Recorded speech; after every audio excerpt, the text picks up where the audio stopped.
If you drive through Cumberland Gap today, you pass through a tunnel carved in 1996. The road is smooth. The mountains are scenic. The whole crossing takes 4 minutes. In 1877, that same passage demanded 2 full days on a road Daniel Boone had hacked through the wilderness a century earlier. A road no one had maintained since. The wilderness road between Cumberland Gap and Penneyville, Kentucky, stretched 14 miles of rutted track through dense forest, clinging to cliff edges and plunging across 3 creek crossings that flooded without warning. Between 1877 and 1879, it was the most dangerous road in America, not because of its terrain, because of what lived underneath it, or at least that's one theory. Junius Hall, the Louisville Courier-Journal correspondent who spent 6 months investigating the disappearances, proposed 4 different explanations in his dispatches. He believed all of them, and none of them. What he actually discovered beneath that road was stranger than any of his theories, and more human. But we are getting ahead of ourselves.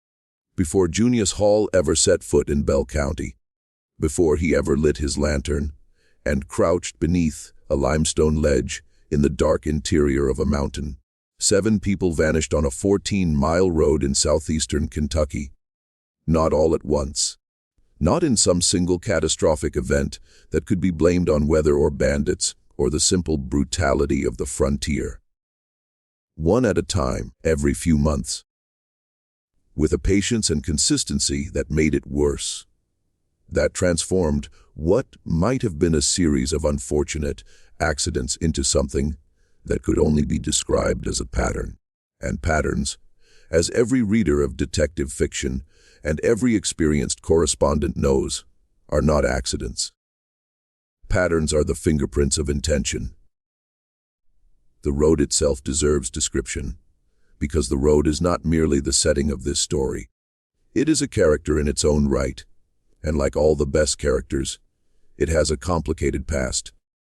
The Wilderness Road, sometimes called Boone's Trace, sometimes simply the Gap Road, had been worn into existence by tens of thousands of years of use before Daniel Boone ever walked it. The Cherokee called the gap in the mountains by a name that translates roughly as the Wind Door.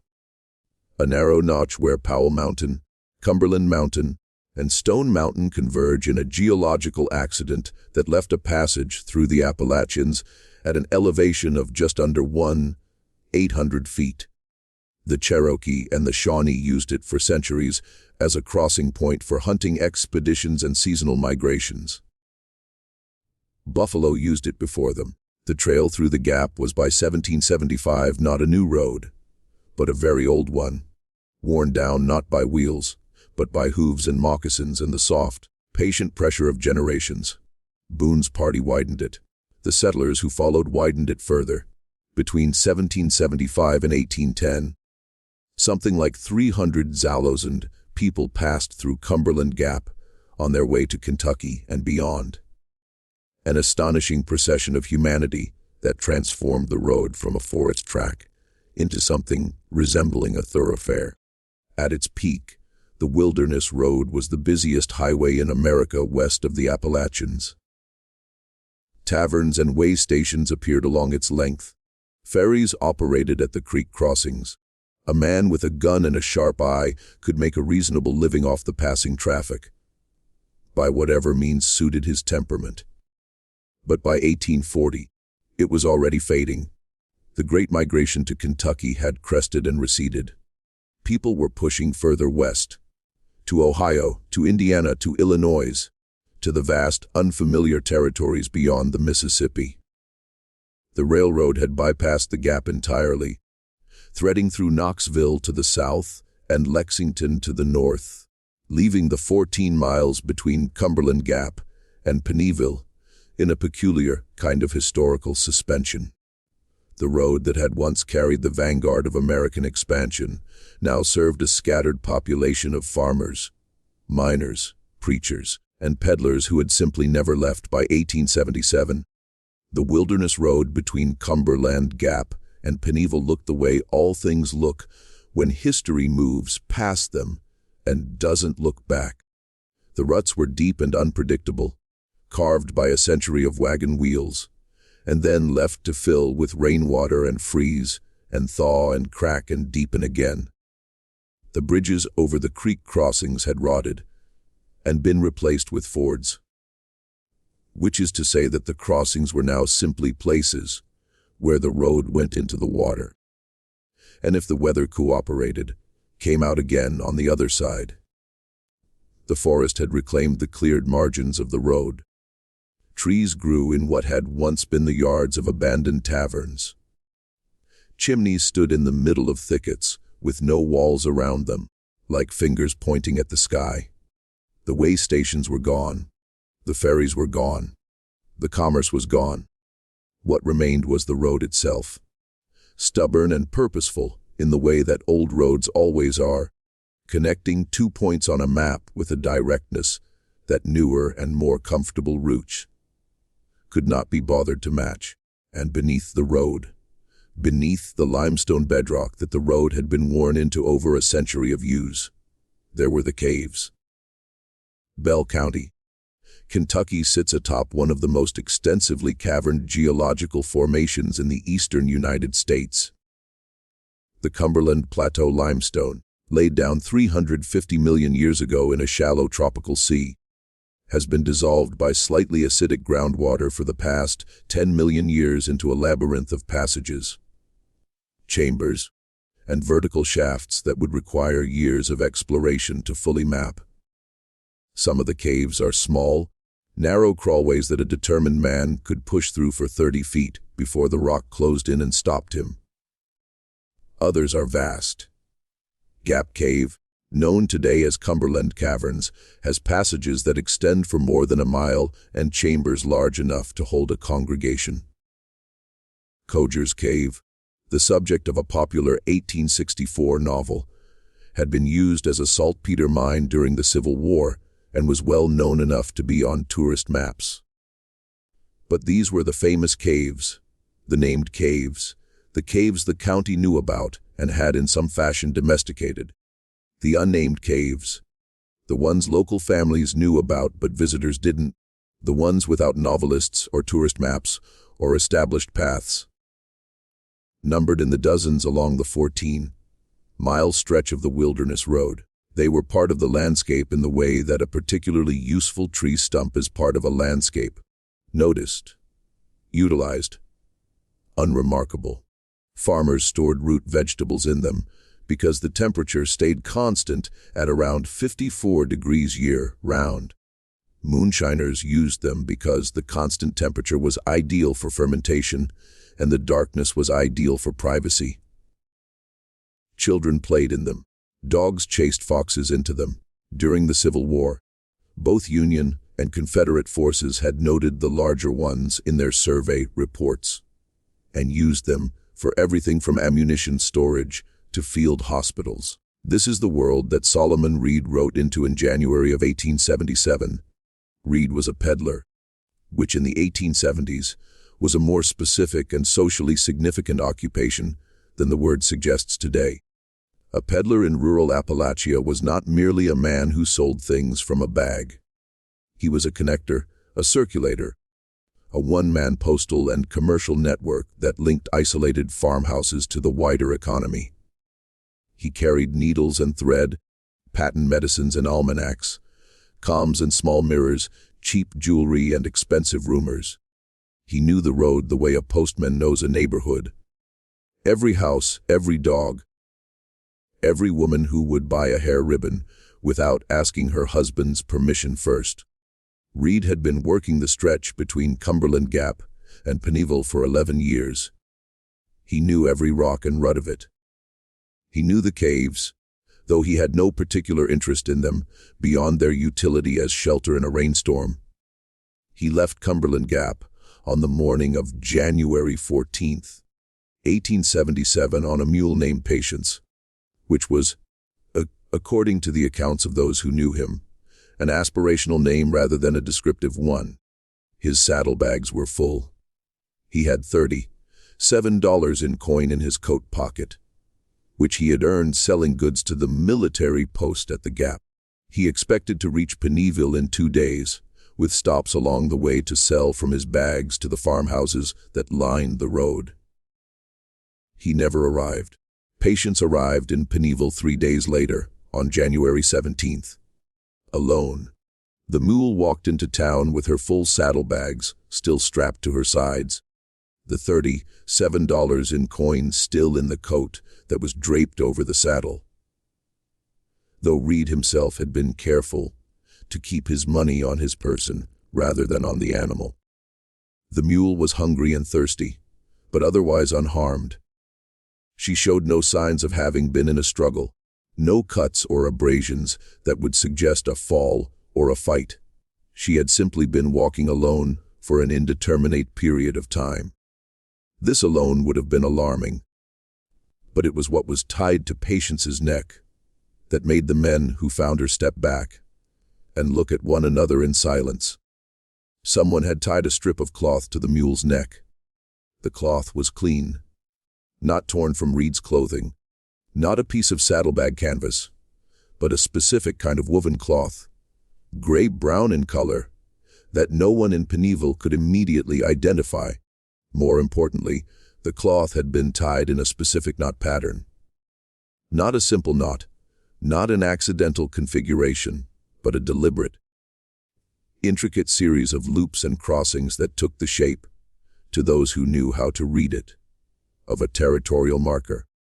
It was an elderly Cherokee man named Sequatchie, who had lived his whole life in the mountains above the Gap, and who came into Penneyville occasionally to trade dried herbs, who identified the knot when he was shown it 3 weeks later.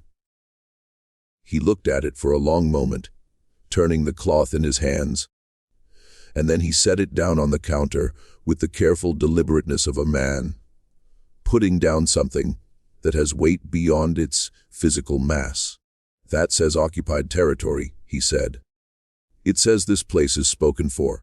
Go around." He would not say who used such markings, or what tradition they came from, or when he had last seen one. He bought his herbs and left Penneyville, and the knot behind him, and nobody saw him again that winter.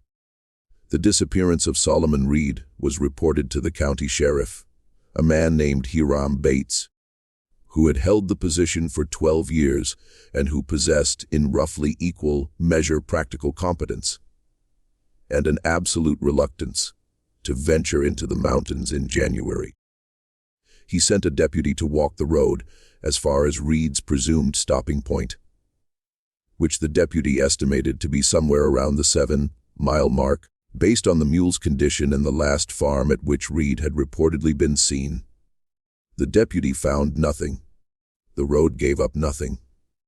No body, no blood, no sign of struggle, no discarded goods from the saddlebags.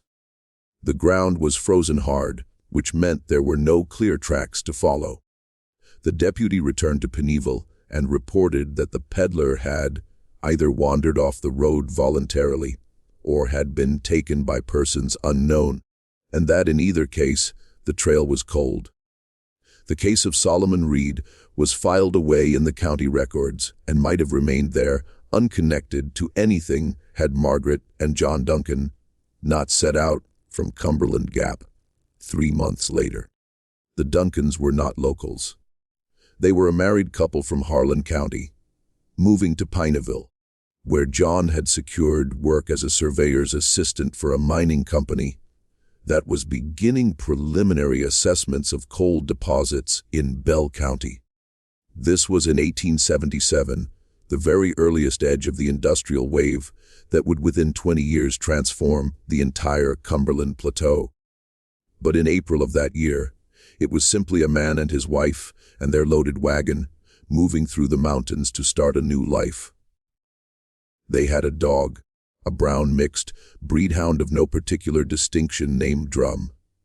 They had a good wagon, a reliable team of horses, and a meal packed for the road, cold chicken and biscuits, and a jar of canned peaches that Margaret had put up the previous autumn. It was an April afternoon, mild and clear, the sort of weather that makes the mountains seem benign and even welcoming. When the Duncans' wagon was found by a neighbor boy who had come down the road to fetch a wandering cow. The wagon was stopped in the middle of the road, not pulled to the side, not unhitched at a campsite, not positioned at one of the roadside springs where travelers typically stop to water their animals. Stopped in the middle of the road, blocking it entirely, as if whoever had been driving had simply let the reins fall from their hands. The horses were still in harness. They were standing quietly, which was unusual for horses left unattended on a road they didn't know. On the tailgate of the wagon, as if someone had set up a picnic on an impromptu table, there was a meal, half a chicken, partly eaten, 2 biscuits, one of which had a single bite taken from it, a jar of canned peaches open with 2 spoons set in it, 2 place settings, 2 tin plates, 2 tin cups, arranged facing each other. Both forks were still in the food, not set down carefully beside the plates as one might set down a fork when finished eating, but still stuck into the chicken as if the diners had simply stopped mid-bite and stood up and walked away from the table. Which is, as far as anyone was able to determine, exactly what they had done. Drum the hound was found a mile up the road toward Pennaville, sitting in the middle of the track with his ears flat against his skull and his tail tucked under him. He was unharmed but terrified. He had his back to the direction of the wagon. The neighbor boy who found him tried to lead him back to the wagon, and the dog planted his feet and would not move. He would not move, regardless of coaxing or pulling. He seemed, to the boy's account, and to every adult account that followed, to be fundamentally unwilling to go back to the place where his owners had last been. Nobody ever determined what John and Margaret Duncan had seen or heard or been told between the moment they stopped eating and the moment they disappeared. Nobody ever found them. The horses were eventually led to a nearby farm and stabled there for the winter, and then when no one came to claim them, sold. The wagon was pulled to the side of the road and left there until it rotted.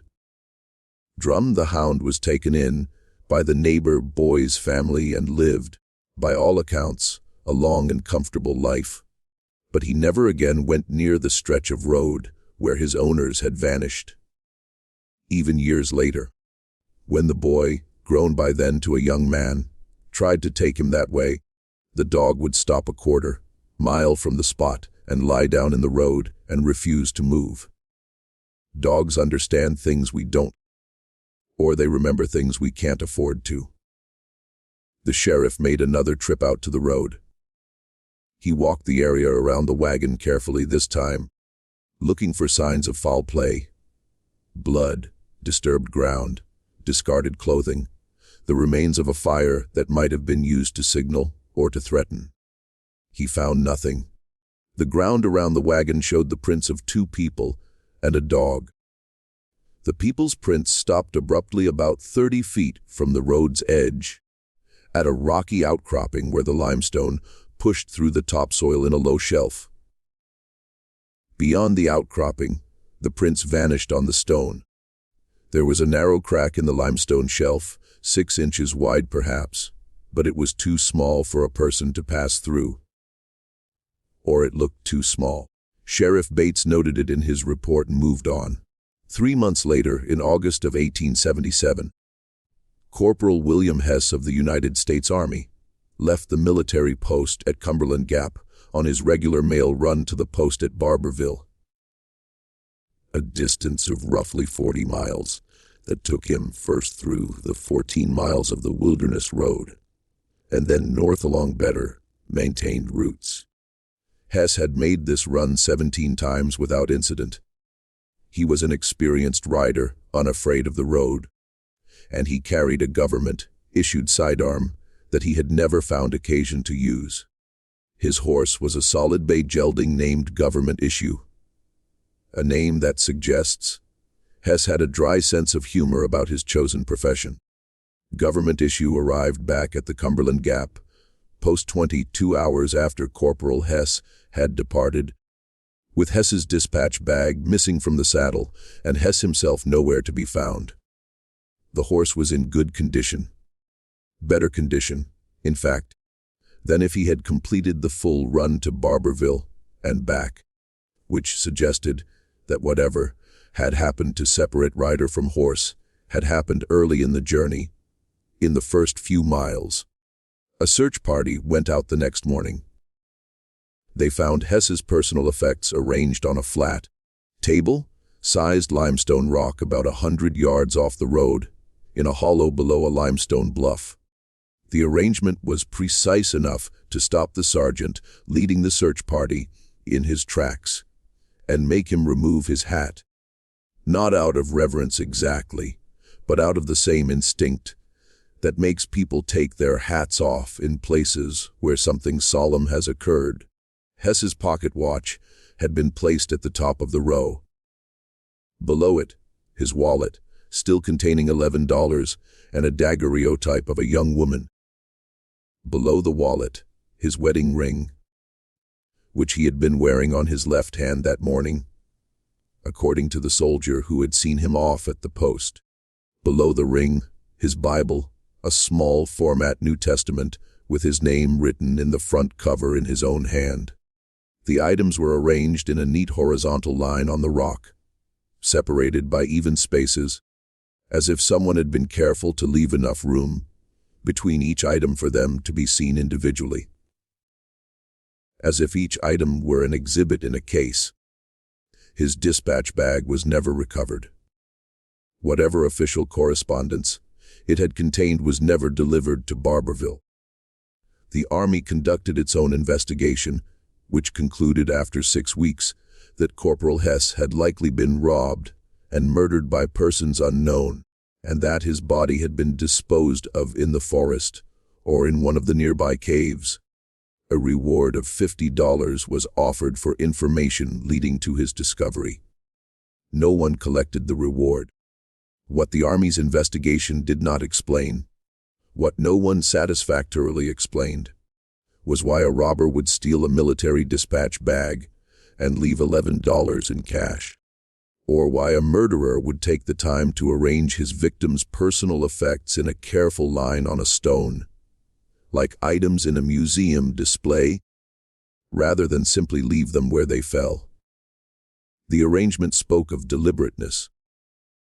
It spoke of someone who wanted those items to be found and identified, who wanted it known that Hess had come this way, and that this way was the last place anyone should look for him. It was a message.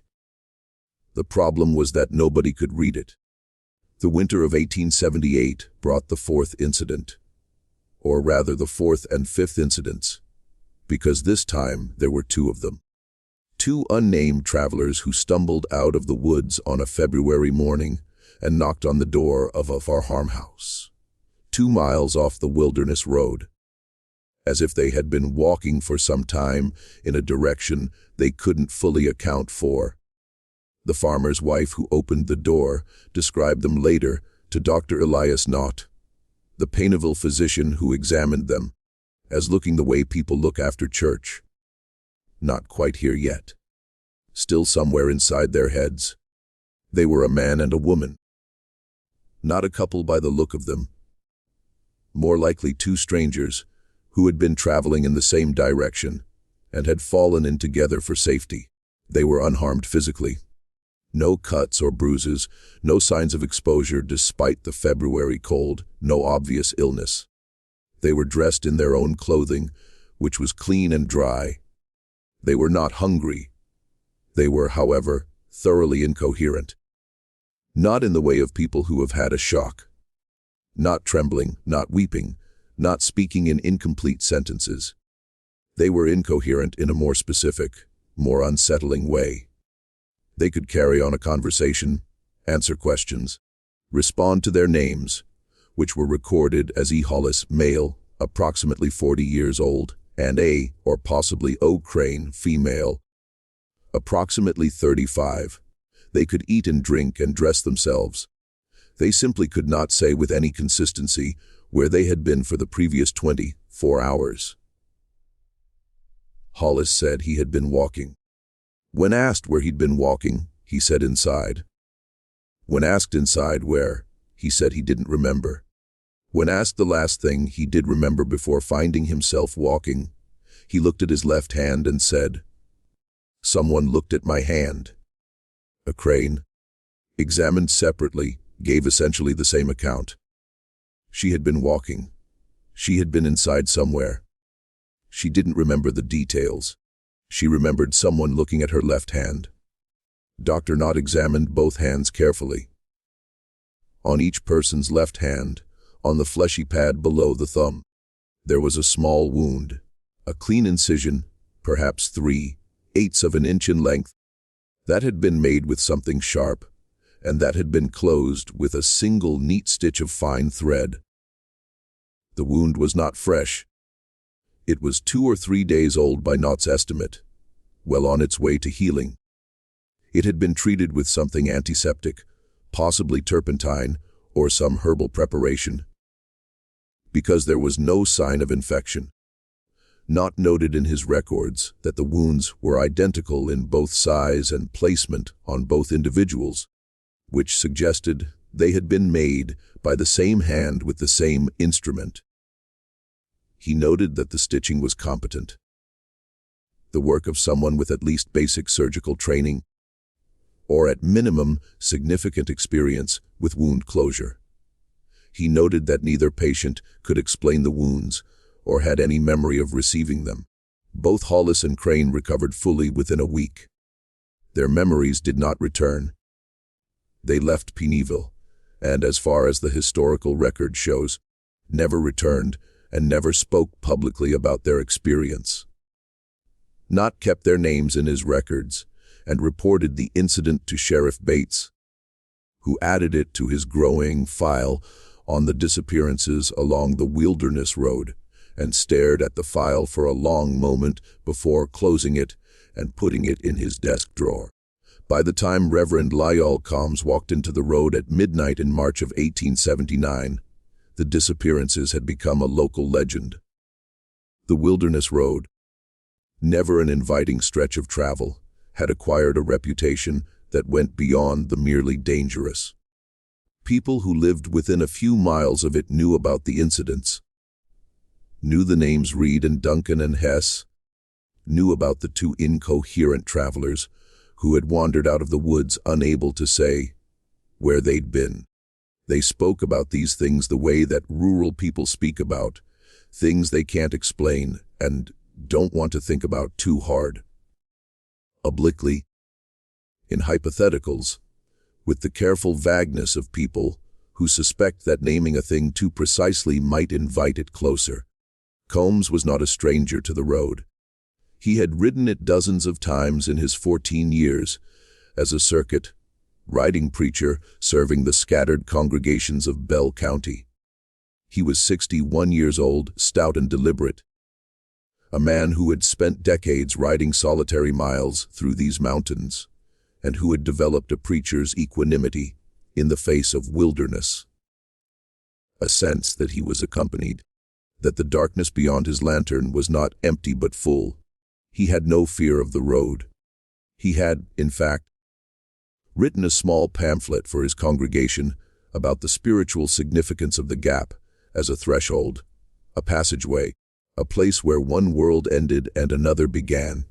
He left the small church at Yellow Creek on the evening of March 3, 1879, planning to make the crossing to Cumberland Gap by morning. He had done this ride 100 times.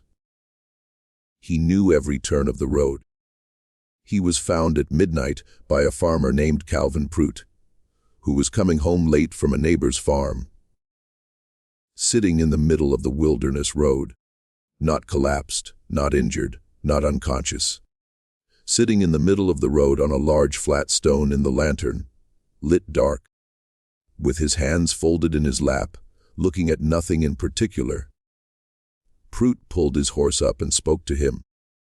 Combs looked up without surprise and said, with the air of a man making a perfectly ordinary observation. "I've been underground for 3 days." Prout pointed out reasonably that it was only shortly past midnight and Combs had been expected to make the crossing by morning, meaning he had been gone at most 4 or 5 hours, not 3 days. Combs considered this carefully, the way a methodical man considers information that doesn't fit what he knows to be true. Then he said, the time was different down there. He was not irrational. He was not delirious. His speech was clear, his bearing was calm, and his reasoning was in its own way internally consistent.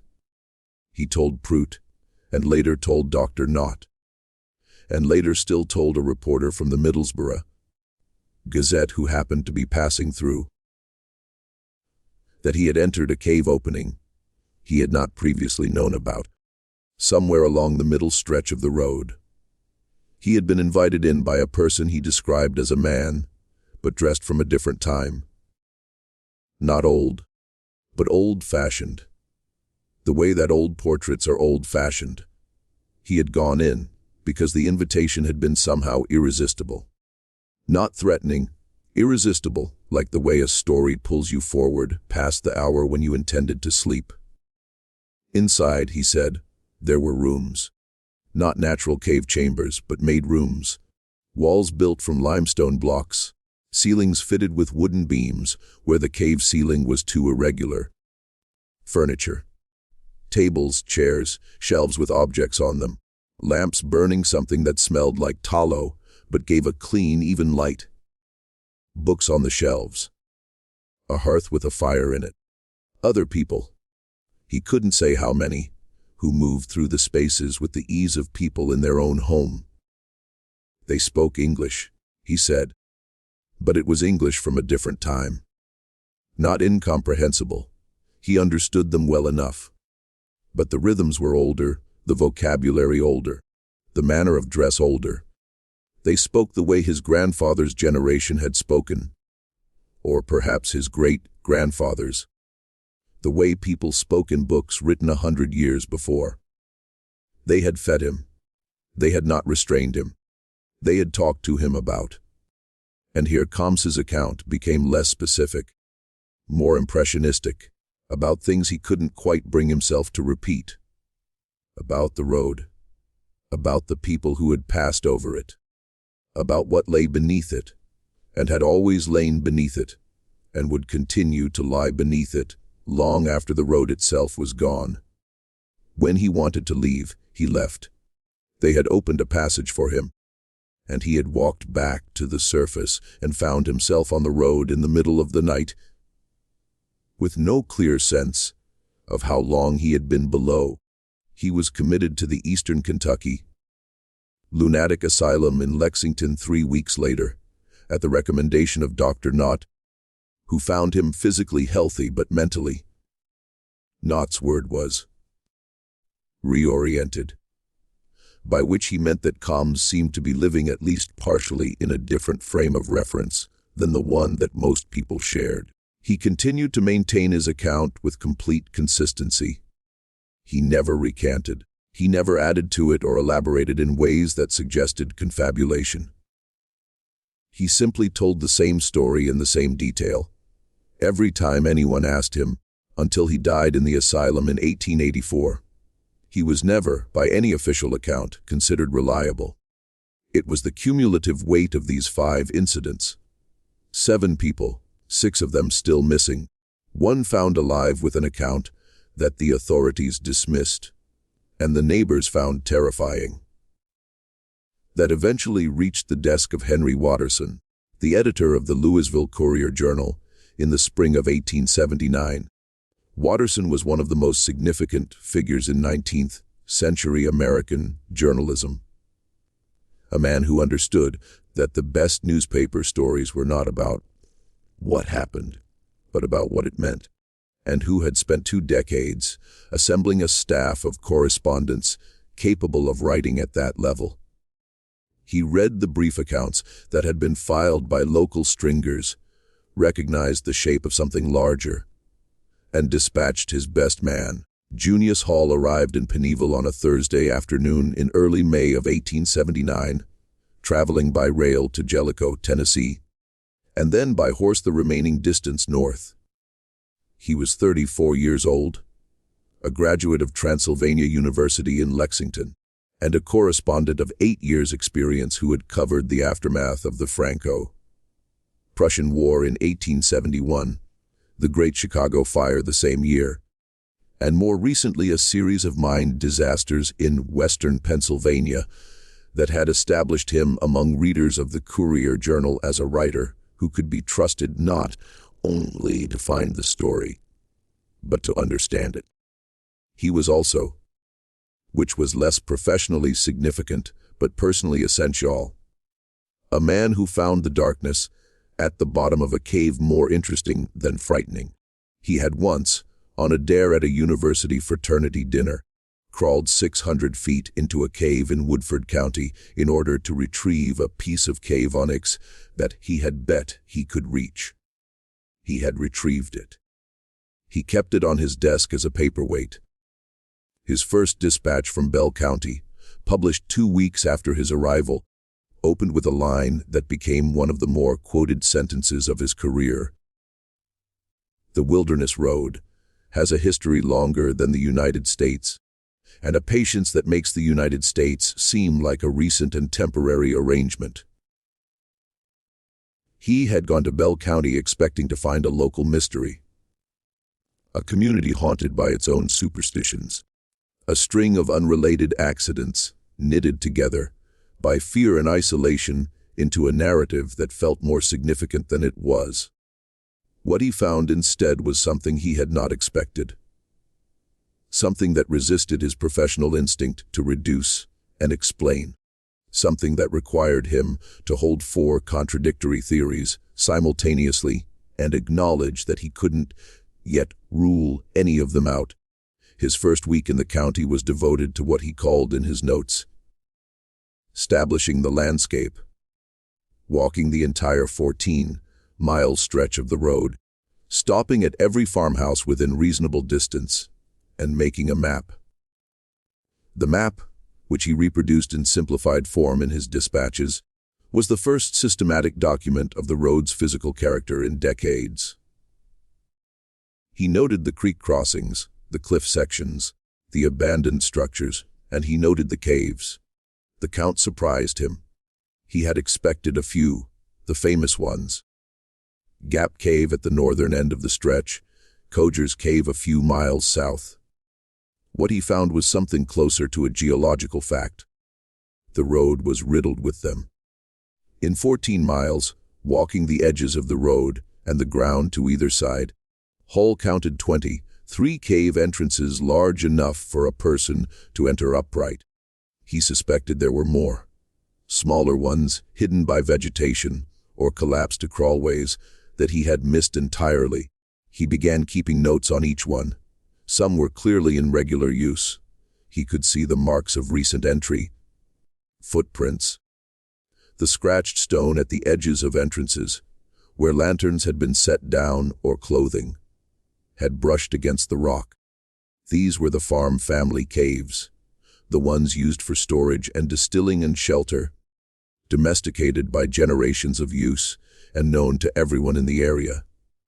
He visited several of them, talked to the families who used them, looked inside. What he found in those family caves was unremarkable and oddly touching. The domestic archaeology of rural poverty. Root vegetables in crates lined up in the constant cool. Crocks of fermenting mash behind makeshift wooden screens. Shelves carved directly into the limestone walls, holding jars of preserved food. In one cave belonging to a family named Asher, he found a child's drawing scratched into the cave wall beside a small niche that held a stub of candle.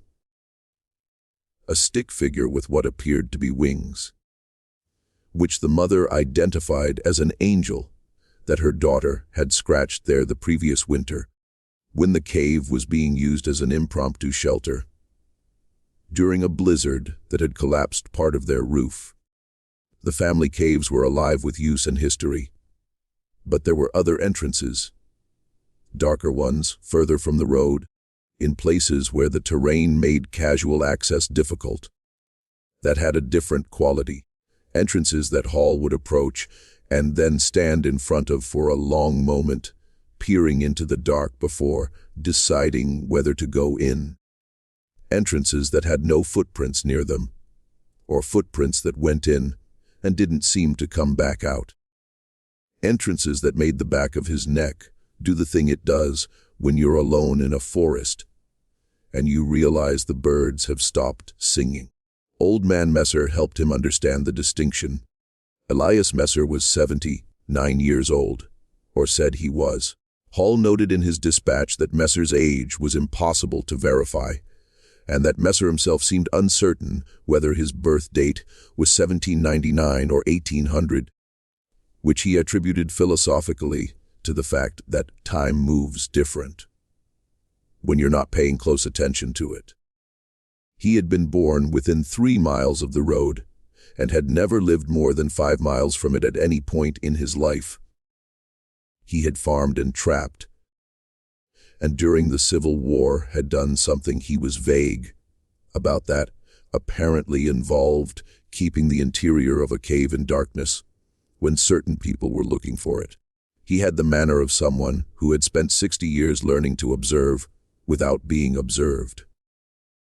Which is to say, he had the manner of everyone who lives in the deep mountains long enough. Messer was the one who told Hall about the long dark. He didn't use the phrase himself at first. He talked around it. The way that people talk around things they've been taught not to name directly, circling the subject from a respectful distance. He talked about the caves. He knew the family caves, the ones that people used. He talked about the caves that people knew about but didn't use, the ones that went too deep or had bad air or had water in the wrong places. And then, with the careful deliberateness of a man who has made a decision and is now executing it, he said, "And then there's the one under the road." Hall said he felt something shift in the room when Messer said it. Not the room, something in himself. The small change in air pressure that a journalist feels when the real subject of the conversation has finally appeared. The long dark, Messer said, was what his grandfather's generation had called it, and what their grandparents' generation had called it before them. And what? He paused here meaningfully. He suspected the people who'd been in the mountains before the white settlers had called it too, though in a different language and with a different word. It was a cave system that ran beneath the road. Not alongside it, not near it. Beneath it. For most of the road's 14-mile length. He described it as the backbone of the mountain, the hollow center of the ridge that the road ran along, a passage that connected dozens of smaller caves through a main trunk, like a river connected tributaries. He had been in it once, when he was young. He had not gone back. When Hall asked why, Messer looked at him for a moment with the expression of a man choosing how honest to be with someone he has just met. And then he said something that Hall quoted directly in his dispatch, because it was the kind of thing you couldn't improve on by paraphrasing. There are places that have been used for so long by so many different kinds of people that the place itself stops being neutral. It holds what's been done in it, the way a piece of cloth holds the smell of smoke. I didn't go back because of what I felt the first time I went in. Something that had been happening there a long time before me and was going to keep happening a long time after. Hall asked him where the entrance was. Messer told him. And then he told him something else, that he shouldn't go alone, and that if he was going to go, he should find Buck Sizemore first. Buck Sizemore was not easy to find, which Hall later recognized as a quality that made him exactly the right guide for this particular investigation.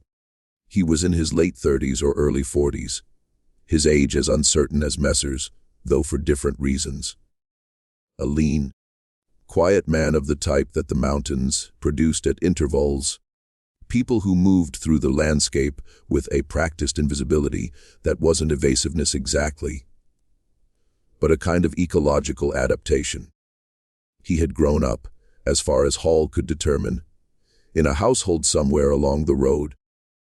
Though he now lived alone in a cabin about a mile south of the gap that he had built himself on a piece of land that didn't appear in any property record Hall could find. He made his living by hunting, trapping, and guiding the occasional hunting party of wealthy men from Lexington or Louisville who wanted to shoot deer in the mountains without going to the trouble of finding the mountains on their own. He knew the terrain within 20 miles of the gap in the way that a man knows his own house in the dark. By feel, by instinct, by the internal map that develops in people who walk the same ground for enough years. He was not unfriendly, but he was careful about what he said, and there was a quality to his caution that Hall, who had spent years learning to read the pauses and hesitations of interview subjects, recognized as something more specific than general reserve. Sizemore wasn't a private man by temperament. He was a man who was keeping something specific to himself. Hall hired him as a guide on the recommendation of Messer and 2 other local men, offering $3 a day plus meals, which was generous by the standards of the time, and which Sizemore accepted without negotiation, which itself struck Hall as slightly unusual. Men who knew their own value usually negotiated.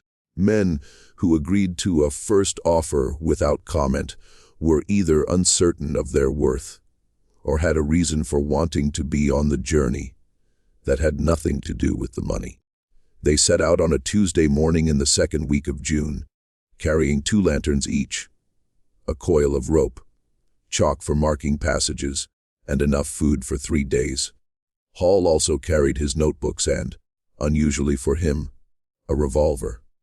Not because he expected to shoot anyone, but because going into an unmapped cave system with a man he didn't entirely know, to investigate a mystery that had already produced 7 disappearances, seemed like a situation in which a revolver might eventually clarify things that conversation couldn't